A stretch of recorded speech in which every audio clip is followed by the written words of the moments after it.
The sun never sets on the British Empire, T. Mm. They have all the money in the world. But Prince Charles is a vampire, so the sun has to set at some point.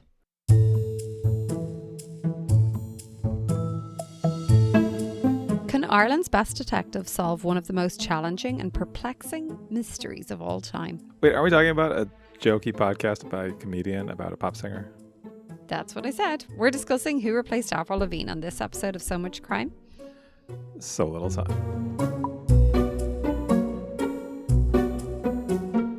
Welcome to So Much Crime, So Little Time. I am Dee. And I am Jeff. And before we start, just a quick warning. Warning! This episode will have spoilers for who replaced Avril Lavigne. We're going to discuss the whole series here. The spoiler seems really funny here, I think. If you haven't listened yet, look for the link in our show notes. All right, Dee, before we jump to our discussion, let's do just a quick synopsis of what it is that we're talking about. Okay, so this podcast came out in the spring 2025.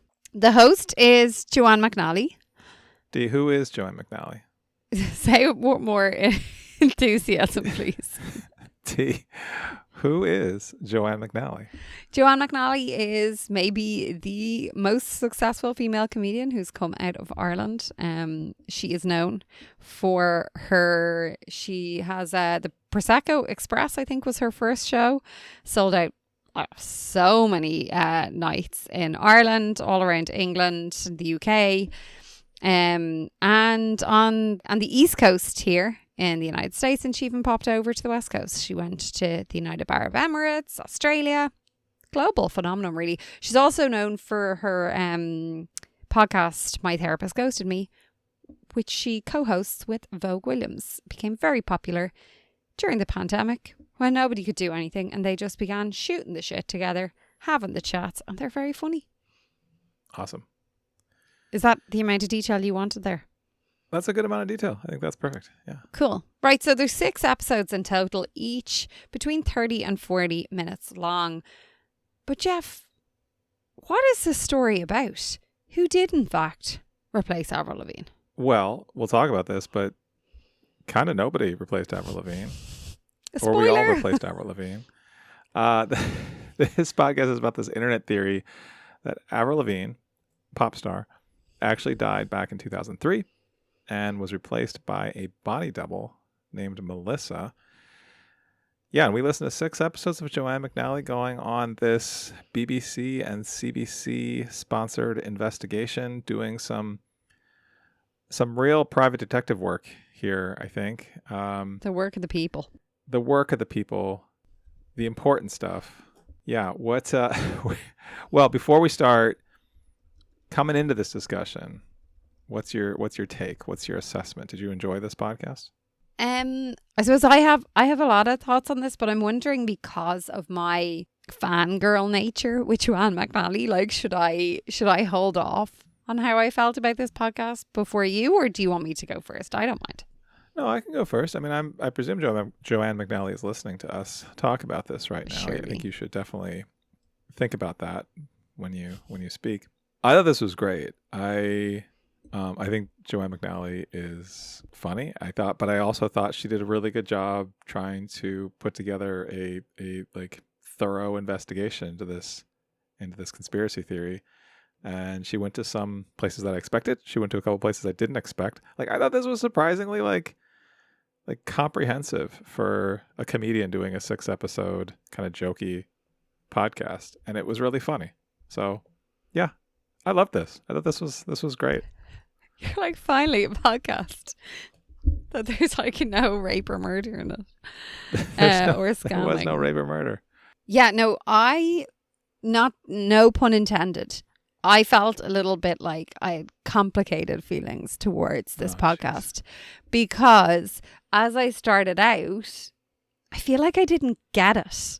I like Joanne McNally, but it felt like, I think maybe the scripted nature of the podcast, like I'm used to her ad-libbing and kind of like just yapping.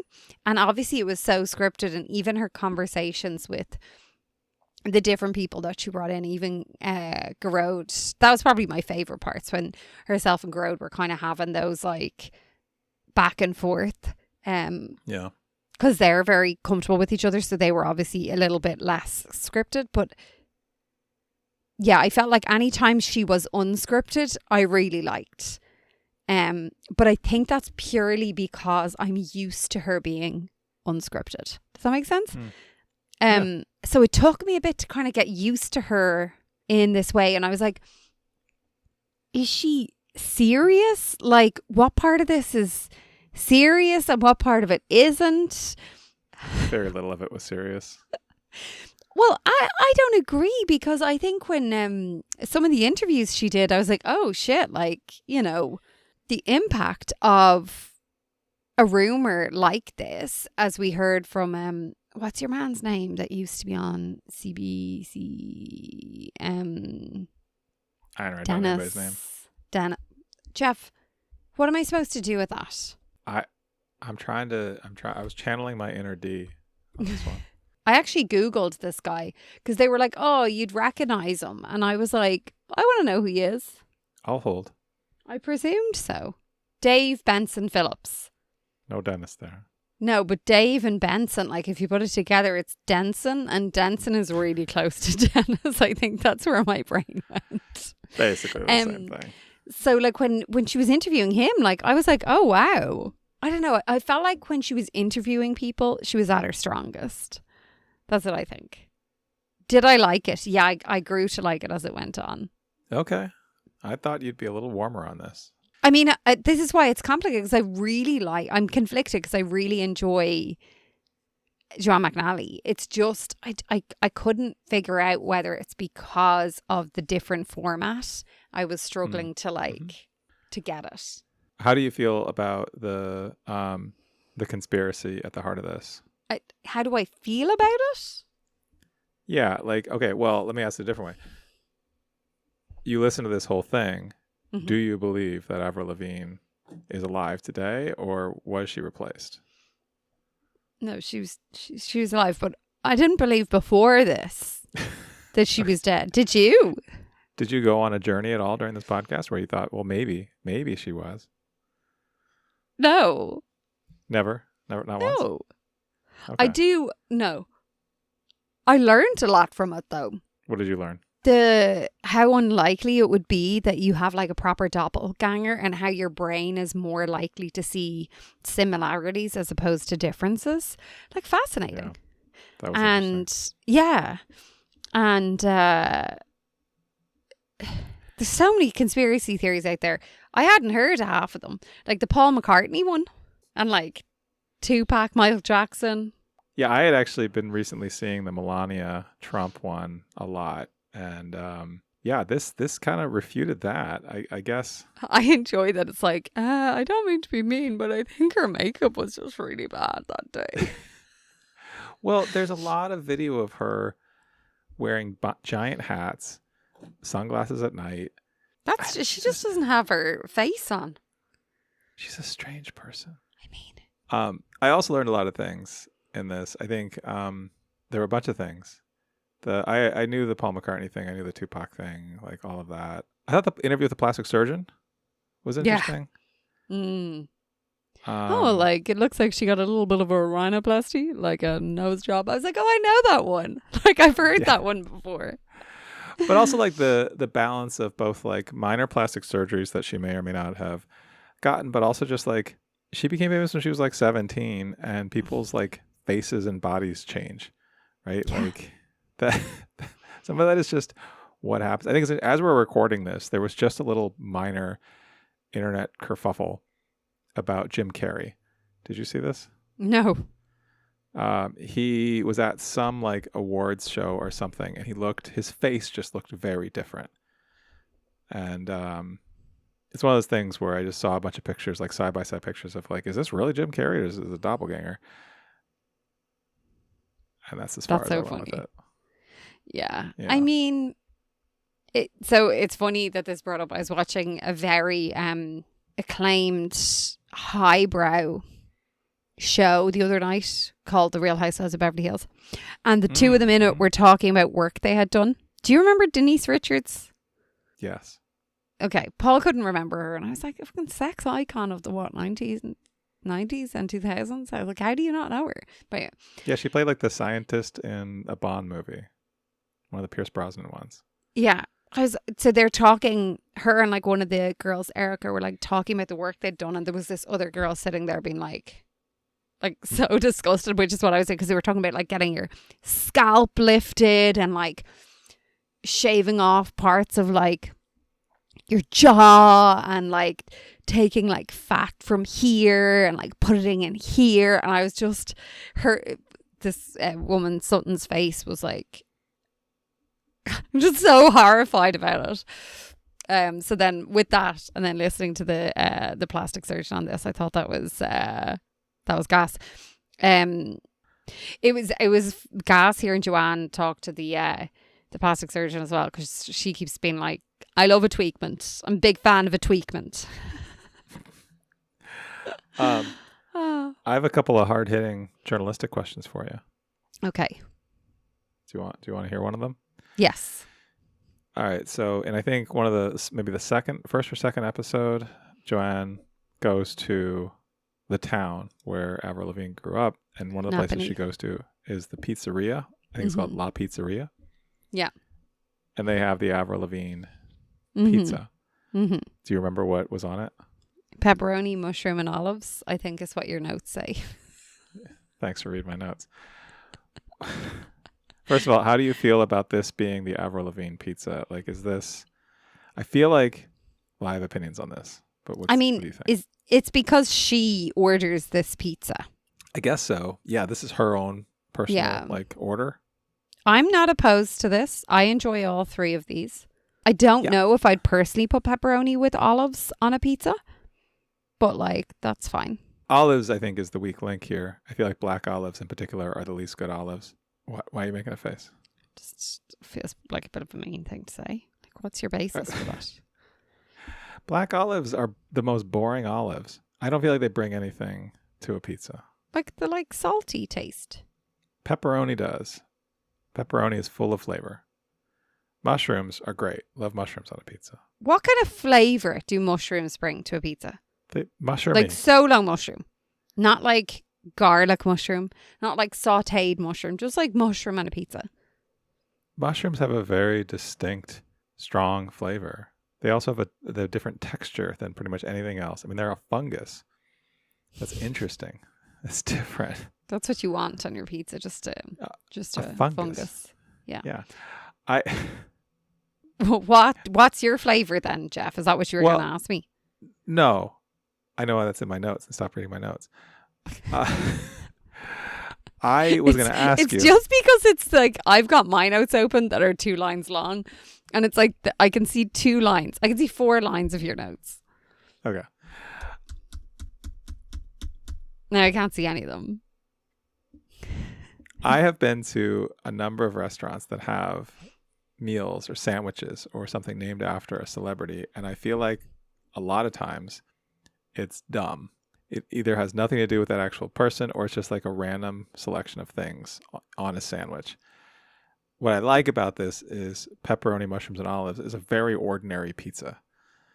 And I feel like that is both like befits what we know of, I guess, 17-year-old Avril Lavigne, but also like it feels also kind of Canadian.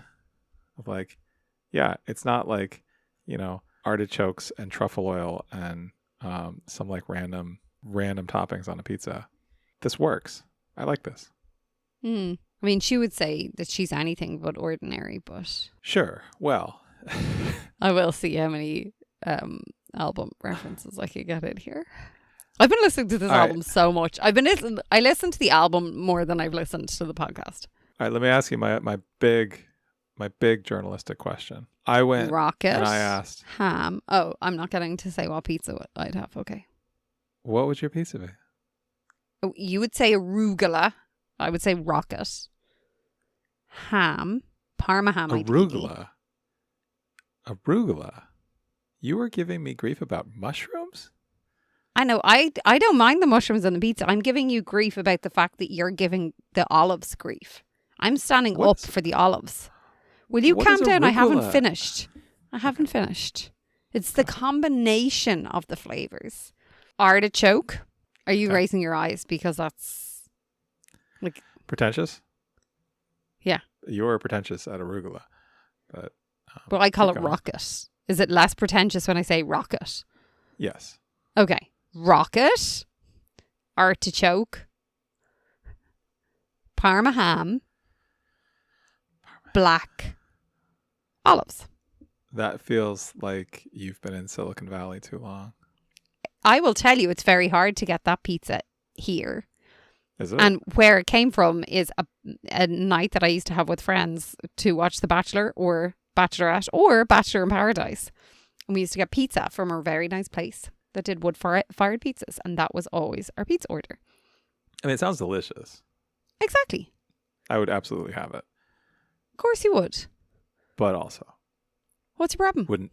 I feel like arugula is one of the more pretentious of the greens, but also like you're Just putting because lettuce it's got on a silly pizza. name. Rocket. Lettuce on a pizza? Lettuce on a pizza. Let us Come on alone. now. Let us decide if we wanna what we wanna have on our pizza. What's your toppings gonna be?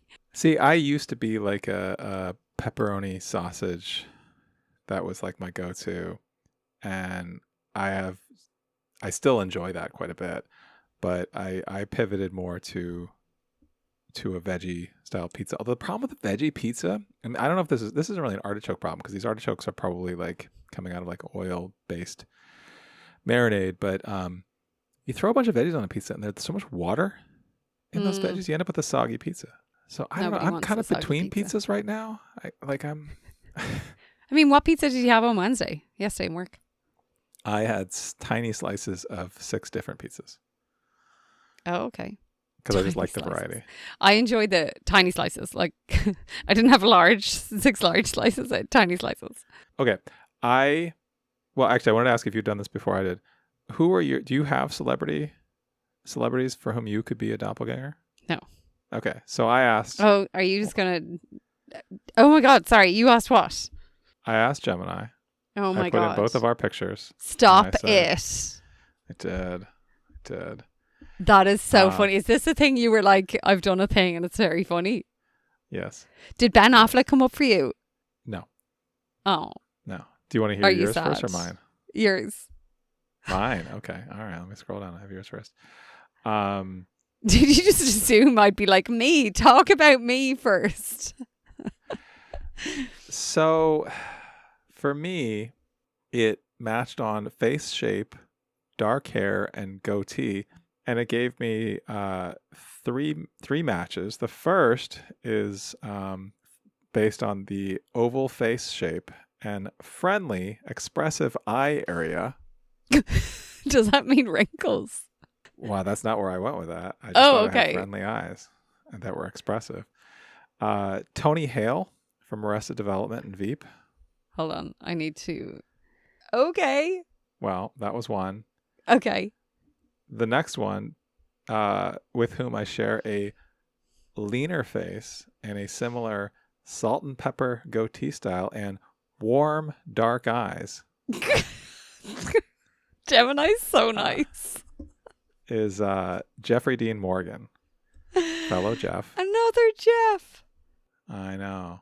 I'm a fan of some of his work.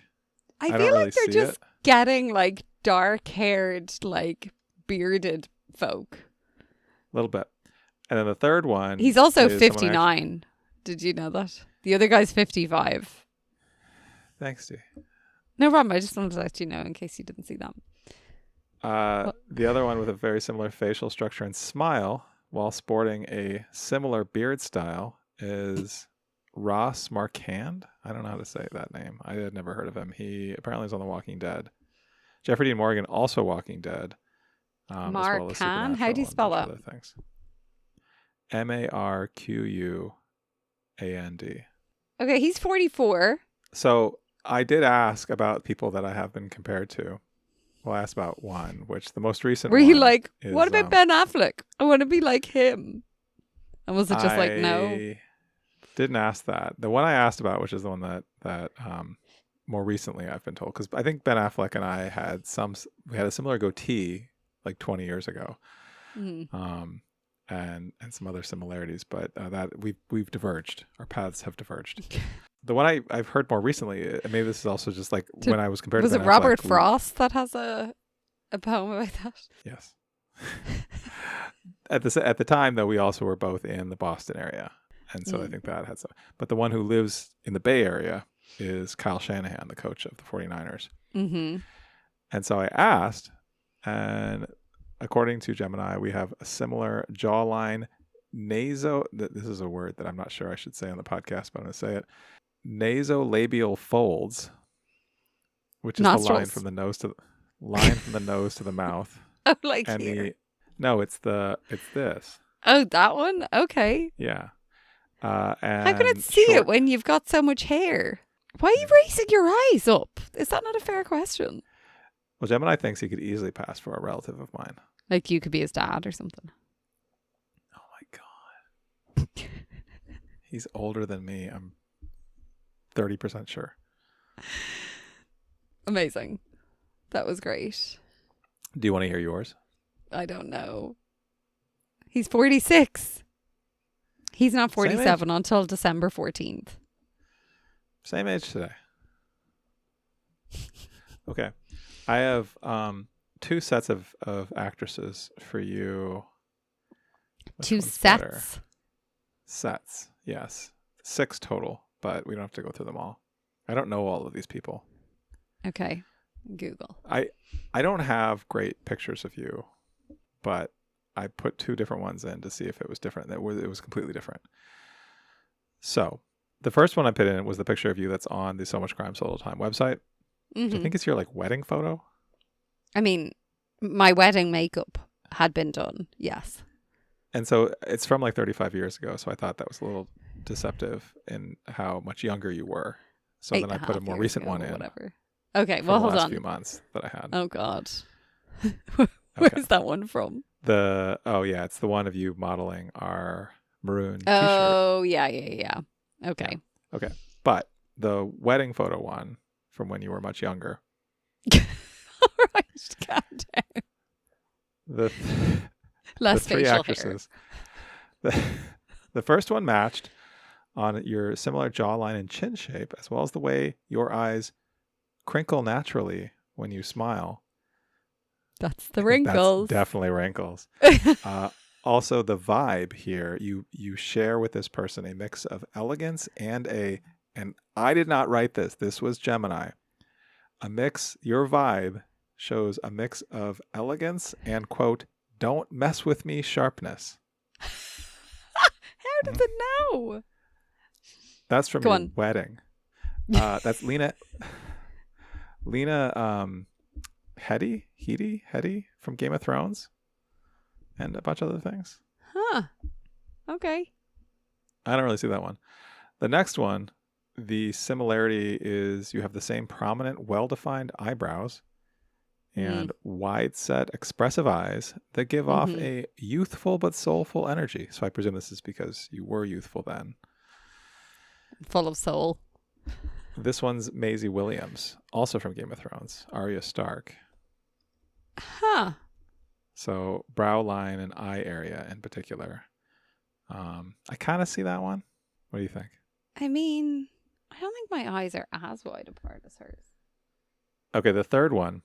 This one is funny. It introduced this one saying, if you're looking for a more, quote, approachable or warm comparison, this person, you have a very similar cheek structure and, quote, smile style. Both have a warmth to their face that makes them look immediately trustworthy and kind.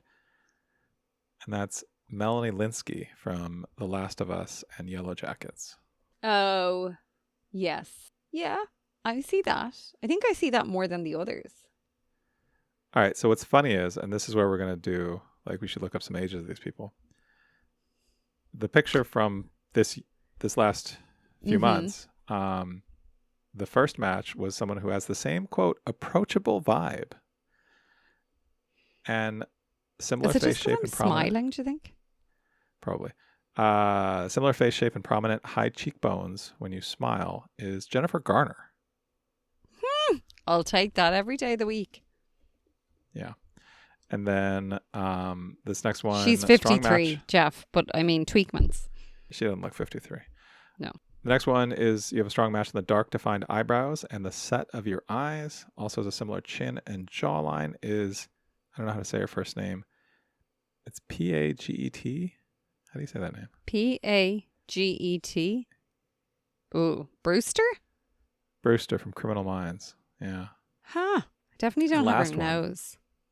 56 she is. But tweak. Last one is a match all about the eyes and mouth. You both have expressive, intelligent looking eyes and a similar way of smiling that uses your whole face. That just means that my eyes crinkle and I got a wrinkly expression.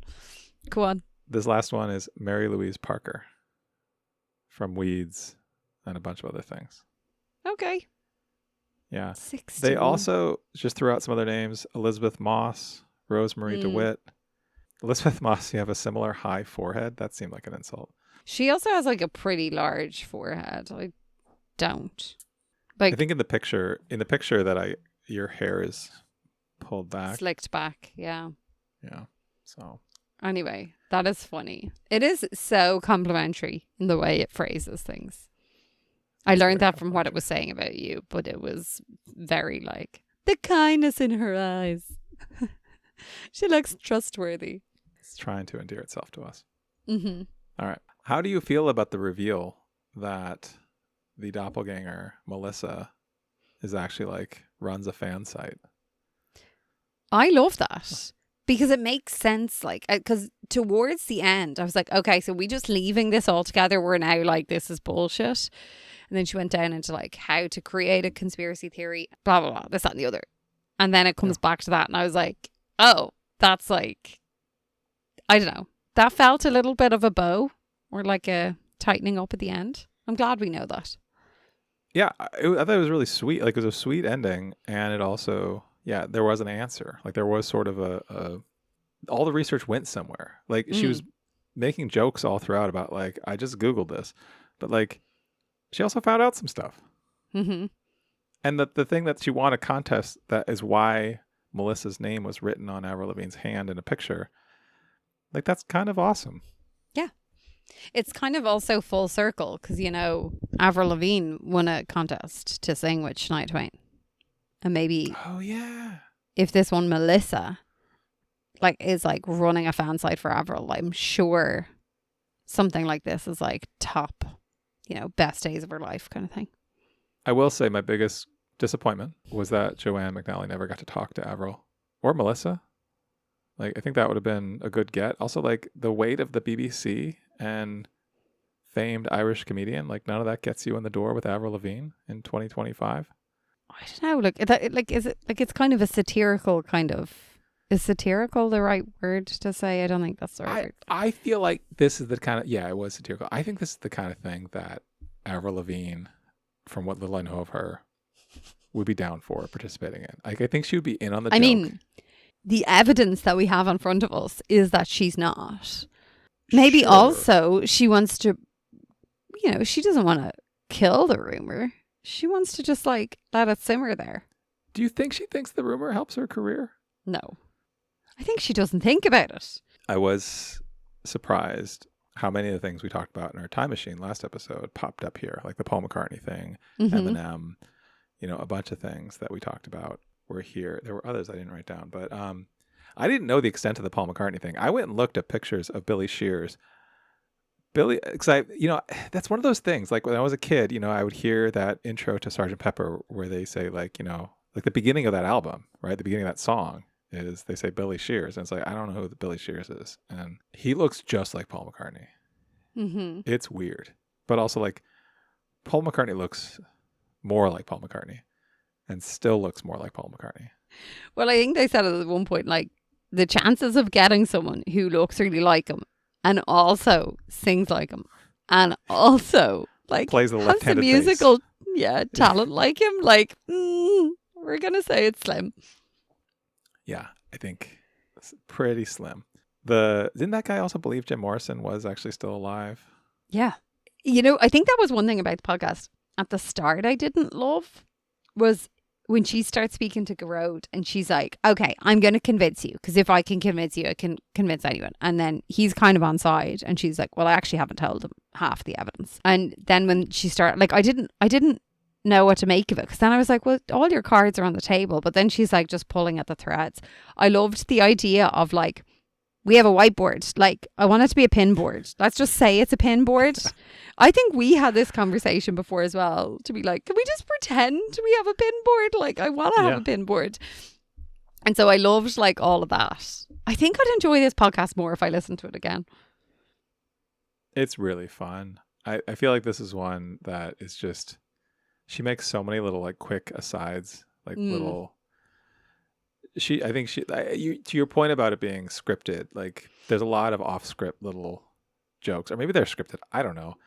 She's just funny. Like I think that's my takeaway is she's fun to listen to.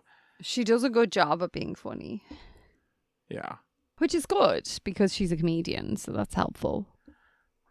I did also look up somewhere, I think it was an episode, one of the last ones. She interviewed the woman who created the conspiracy chart, which is just conspiracychart.com back in 2021. Oh, yeah. Yeah. This is Abby Richards, I guess. This is dark. This was one of those moments where, yeah, this podcast got like sadly serious. But this is like did you look at this? Mm-mm. Like it's like a fun little graphic, and it's like a sort of dynamic site where you can click on all these different things and it pops up and tells you, it gives you links to the stories. But and on the bottom it's like leaving reality or reality denial, and then it passes the anti-Semitic point of no return. And the stuff above that line of the anti-Semitic point of no return, that's where we get into like QAnon and Sandy Hook and Jewish space lasers and the reptilian overlords. George Floyd is there. Like there's some real dark stuff. But if you go further down, like this next section down has like chemtrails and some more like, well, that's where Biden is a robot. COVID is a bioweapon. But going further down, Prince Charles is a vampire. I didn't know that one. Have you heard Prince Charles is a vampire? No, but like kind of tracks. Stevie Wonder isn't blind. I have heard that one. Kylie Jenner is a clone. That's where Avril Lavigne is. Tupac is alive. Ted Elvis Cruz is is the Zodiac Killer kind of made me like laugh a little bit. Yeah, and below that, the Denver International Airport. Have you heard the Denver International Airport one? Mm-mm. Okay. This one I knew from living in Denver. So we talked about Blucifer, the evil horse that's out front of the airport. But the Denver International Airport one is basically this theory that there is... Okay, so Denver used to have an airport right by Denver, and now the current Denver airport is like, 30 minutes east of downtown. It's kind of in the middle of nowhere. And there's all these rumors about it that like the runways form a swastika, which they kind of do. And there is like this series of tunnels underneath it that is like this, like a secret society stuff. I don't know. There's all these theories about like this whole thing was like a front. There's also this mural by the baggage claim that is like, it's this weird, I should send you a picture of it. This doesn't like give me, fill me with calm when I'm getting on a plane. There's like fire and like weird people. Have you seen like kids? The gas mask sad. soldier with the gun and the sword? Didn't even see him yet. Yeah, that is bonkers, and that's really harrowing. And I think like that's the thing. Like she did touch a little bit on like how serious they can be. Like, and I go back to saying about Dave Benson Phillips, and like his livelihood was gone. Yeah. That's pretty bad. His poor mum being like, "Oh, he's not dead."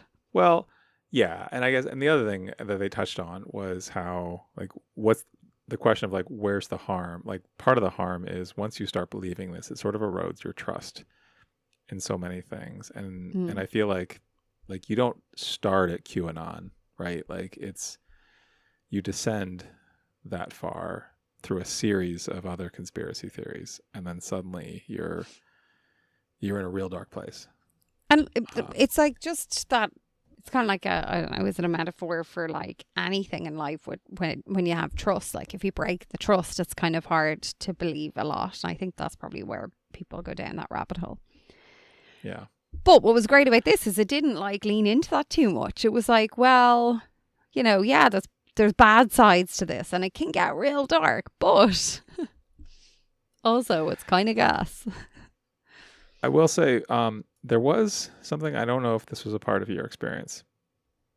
One of the ads that I had was for this, I forget, like a Death Bride book. Did you not get this? I don't think so.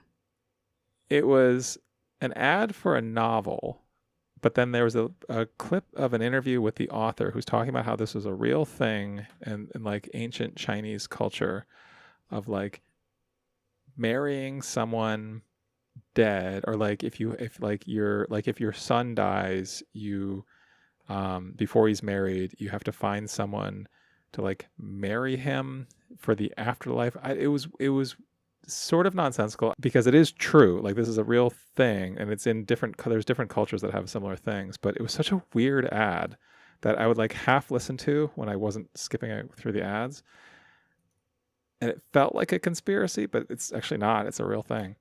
Mm. It's also hard to Google because there's that like Corpse Bride Tim Burton movie, which takes up all the SEO. Mm-hmm. So it was very hard to find. I did find there's a Wikipedia page on this topic. That was a strange ad. Yeah. I also, the other thing I wish that this show did was, with all the powers of the BBC and the CBC, they apparently don't have the funding to play any Avril Lavigne songs.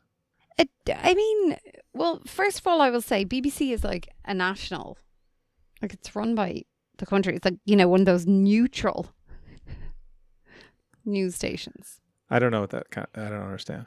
Yeah. Does it have the money? Probably. Does it think it's worth playing it for this podcast? Like, I don't think it's a case of does it have the money. The sun never sets on the British Empire, T. They have all the money in the world. But Prince Charles is a vampire, so the sun has to set at some point. Oh, that's true. How could we have King Charles? A king, yeah. Yeah, if the sun never sets. Indeed. He can never come outside. Mm-mm. That explains a lot, actually. Yeah. He's a vampire. Yeah. It all makes sense now. Kim Kardashian, too. Mm-hmm. How could there possibly be a body double for her? Her weird body shape is her whole thing. That was so funny. Yeah. She was like, what?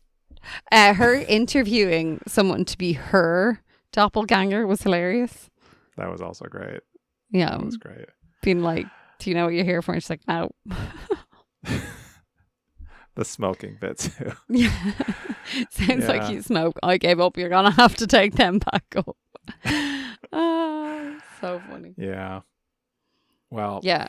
It was nice. It was a nice break of pace and topic. But yeah, there we go. The debunked myth. Avril Lavigne is in fact has not been replaced. Is still just Avril Lavigne. But you know, older. Because turns out that's what happens. So would you recommend this one? Yeah.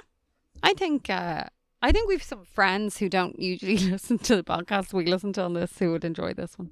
Yeah. I agree. I have already recommended this to several people. I thought it was a good time. Mm-hmm. Yeah.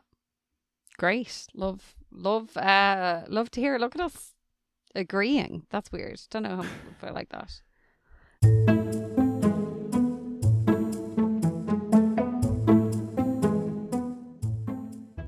Do you know what isn't a conspiracy? What? Patreon.com/somuchcrime so little time. It's real. It exists. Has not been replaced. Will not redirect you to the underground of the Denver airport or where Tupac Shakur secretly lives. Or maybe it does. Maybe if you go to patreon.com/somuchcrime so little time and you sign up for a plan, you will find out what happened to Paul McCartney. You will find out what happened to Melania. She's still there under the hat. We have the truth on Kim Kardashian's doppelganger. Maybe, allegedly. I don't know what I'm supposed to say here. It's all on patreon.com/somuchcrime solo time. Go check it out and support our show. 2 for 1. 2 for. It's all there. And while you're at it, leave us a comment, rate us on Spotify, Apple, wherever you get your podcast, and please continue to tell your friends and family all about this terrific show. And thank you so much for all of your support. Until next time.